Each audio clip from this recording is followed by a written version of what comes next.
Salama tompoko. Resaka manokana ny amin'ny fiteny tsy fantatritsika amin'ny tiany ity fanontaniana izay ho apetrakintsika voalohany aza dia manao hoe inona no atao hoe fiteny tsy fantatra. Koritiana voalohany toko fa 7:12 no mamaly antsika any amin'izay fa izay miteny amin'ny fiteny tsy fantatra dia tsy miteny amin'ny olona fa amin'Andriamanitra. Fa amin'ny fanahy no itenena ny zava-miafina ka tsy misy olona mahalala. Izay no antsoina hoe fiteny tsy fantatra. Fomba iray resahana mivantana amin'Andriamanitra amin'ny fiteny tsy fantatra. Fanontaniana faharoa inona no mazava-dehibe ny fiteny tsy fantatra. San'ny apôstôly toko 2:4 no mamaly antsika ny amin'izay.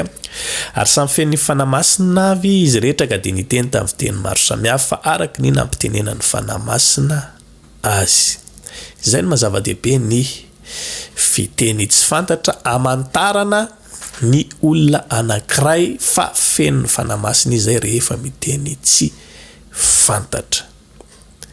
Maro tsara ny teny hoe feno ny fanahy masina. Samy hafa ny hoe manana ny fanahy masina sy ny hoe feno ny fanahy masina. Ny olona rehetra dia rehefa voavonjy izy anateraka indray dia samy manana ny fanahy masin'Andriamanitra avokoa satria manina ilay fanahy ratsy tao anatintsika no novain'Andriamanitra ilay fanahy tsara na ilay antsointsika hoe fanahy masina.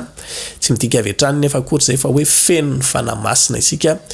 Rehefa manana ny fanahy masin'Andriamanitra tsika na nateraka indray dia miova avokoa ny tontolo piainantsika. Tsika ilay mpanota be, mpangalatra be, mpiteny ratsy, mpifosa olona sy ny sisiny, iny no miova sy miala tanteraka amintsika rehefa manana ny fanahy masin'Andriamanitra tsika. Fa rehefa feno ny fanahy masin'Andriamanitra tsika dia manana ositra hafa mihitsy ka io no ahafahantsika manao asan'Andriamanitra amin'ny hery lehibe izay tsy atohaina toy ny hoe fanasitranana ny marary, fananganana ny maty, fanaovana an'ireny fahagagana maro isan-karazany ireny. Izay no mahasamy hafa ny amin'ny hoe manana ny fanahy masina sy ny hoe feno ny fanahy masina. Teboka fahatelo, misy karazany firy ny fiteny tsy fantatra. Koritiana voalohany toko 7:12 avy hatrany no mamaly antsika any amin'izay. Na dia miteny amin'ny fiteny olona sy ny anjely aza aho kanefa tsy manana fitiavana dia tonga varahana maneno sikim-pantsona amin'ny karanjana ao. Misy karazany roa ny fiteny tsy fantatra. Fiteny olona anankiray, fiteny anjely ny anankiray. Ny fiteny olona moa zany dia efa reny hitantsika ireny hoe miteny anglais, miteny frantsay, miteny malagasy, miteny sinoa, miteny japonais, ireny antsoina hoe fiteny olona. Fa ny fitenin'anjely dia iny moa zany tsy fantatritsika fa misy karazany roa ilay fiteny tsy fantatra dia izay fiteny olona sy ny fiteny anjely izay. Fanontaniana manaraka, tokony teny tsy fantatra daholo ve ny kristiana rehetra? Koritiana voalohany toko 2:4 avy hatrany no mamaly antsika ny amin'izay. Zarazaraina ho samihafa ny fanomezam-pahasoavana nefa ny fanahy dia iray ihany 10 ary ny anankiray manao fahagagana ary ny anankiray maminany ary ny anankiray mahafantatra fanahy samihafa ary ny anankiray miteny amin'ny fiteny tsy fantatra, miteny amin'ny fiteny samihafa tsy fantatra ary ny anankiray mandika fiteny tsy fantatra. Ny fiteny tsy fantatra dia fanomezam-pahasoavana izy io mitovy amin'ny zavatra rehetra ihany mamoaka devoly, mivavaka ho an'ny marary sy ny sisa. Zany hoe tsy ny olona rehetra akory no voatery hiteny amin'ny fiteny tsy fantatra satria tsy ny olona rehetra no voatery anana ny fanomezam-pahasoavana ho amin'ny fandroana devoly na ho amin'ny fanasitranana. Manam-pirofo mazava tsara ny ten'Andriamanitra ato amin'ny Koritiana voalohany toko 2:12 Andriamanitra efa nanendry ny sasany teo amin'ny fiangonana. Voalohany apôstôly, faharoa mpaminany, fahatelo mpampianatra. Manaraka izany dia fahagagana, dia fanomezam-pahasoavana, hoentim-mahasitrana, dia fanampiana, fitondrana, fiteny samihafa tsy fantatra eo amin'ny 130. Manana fanomezam-pahasoavana hoentim-mahasitrana va izy rehetra, teny amin'ny fiteny tsy fantatra va izy rehetra, mandika teny va izy rehetra, mametraka fanontaniana zany tenin'Andriamanitra eto hoe manana fanomezam-pahasoavana hoentim-mahasitrana va izy rehetra, miteny amin'ny fiteny tsy fantatra va izy rehetra.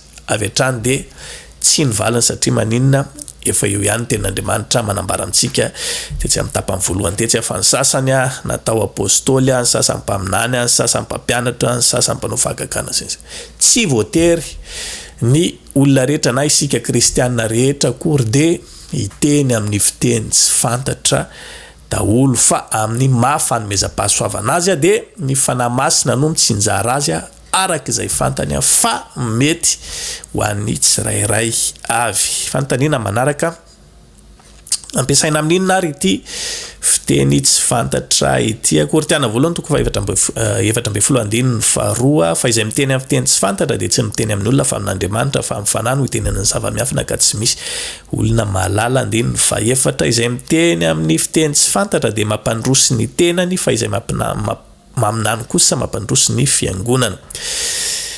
Anankiroa antony roa no ilana ny fiteny tsy fantatra. Ny anankiray aloha dia firesahana mivatana amin'Andriamanitra tahaka tsika dia mivavaka reny zany miresaka mivatana amin'Andriamanitra fa amin'ity indray ambony dimension kokoa miresaka amin'ny fitenin'anjely zany ianao rehefa miresaka amin'Andriamanitra fa tsy tahaka an'izany fiteny andrenisanao aizany sony raha izay faharoa fampandrosoana ny tenany ihany mampandroso ny tenany zany rehefa miteny amin'ny fiteny tsy fantatra. Zay no ampiasana an'ity fiteny tsy fantatra ity.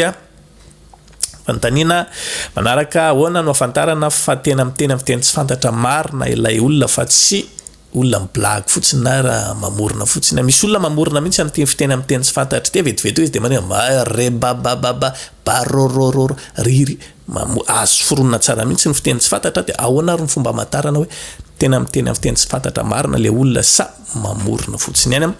Kortiana voalohany toko fa 7:15 no mamaly atsika ny amin'izay tiako raha samy miteny amin'ny fiteny tsy fantatra ianareo rehetra nefa aleo aminany fa izay maminany dia lehibe no izay miteny amin'ny fiteny tsy fantatra raha tsy mandika teny koa izy ahazony fiangonana fampandrosoana. 17 ko aoka izay miteny amin'ny fiteny tsy fantatra angataka mba ahay mandika teny kio. Kortiana voalohany toko 12:20 ary ny anankiray manao fahagagana ny anankiray maminany ny anankiray mahafantatra fanasamihafa ny anankiray miteny amin'ny fiteny samihafa tsy fantatra ny anankiray mandika fiteny tsy fantatra. Tena fomba anankiray amantarana ny hoe teny amin'ny fiteny tsy fantatra marina ilay olona fa tsy mamorona. Voalohany aloha tokony ainy ny mandika an'izay zavatra no teneniny teo. Faharoa manarak'izay rehefa tsy izy no mandika an'ilay teneniny teo na tsy ambarany dia misy olona tokony hafantatra zay zavatra no teneniny teo na dia hoe fiteny amin'ny teny tsy fantatra azy no anambarany tenin'Andriamanitra azy dia ambarany mazava ihany eto fa anankiray ozy izy mandika fiteny tsy fantatra. Itsy amin'ny tapany voalohany etsy izy dia milaza manao koa izay miteny amin'ny teny tsy fantatra angataka mba ahay mandika teny ihany koa. Tsisy mihitsy zany tokony hoe miteny amin'ny teny tsy fantatra dia reny mizesta be reny rabababa dia tsisy fantatra inona moa zany zavatra tena tiany tenenina. Sandoka izy rehefa manao an'izay diso izy rehefa manao an'izay. Fa miteny tsy fantatra rehetra tokony isy olona afaka ny mandika anazy eo am-piangonana na rehefa tsisy anao an'izay dia ny tenany ihany koa afaka mandika na milaza amin'ny fiangonana hoe tahaka izao ilay zavatra izay nambarako teo iny. Mino ako fa nampibetsaka antsika amin'ny fahalalana ny tenin'Andriamanitra sy ny sitrapon'Andriamanitra izany resaka momba ny fiteny tsy fantatra izany mirarosoantsika rehetra totosa atsakany sy andavany ny amin'ny fiomanana rehetra zay tiantsika atao amin'ity fiatrehana ny pentekoty taona 5 amby roapolo sy 2 arivo ity. Samiary ho tahin'Andriamanitra veloma tompoko.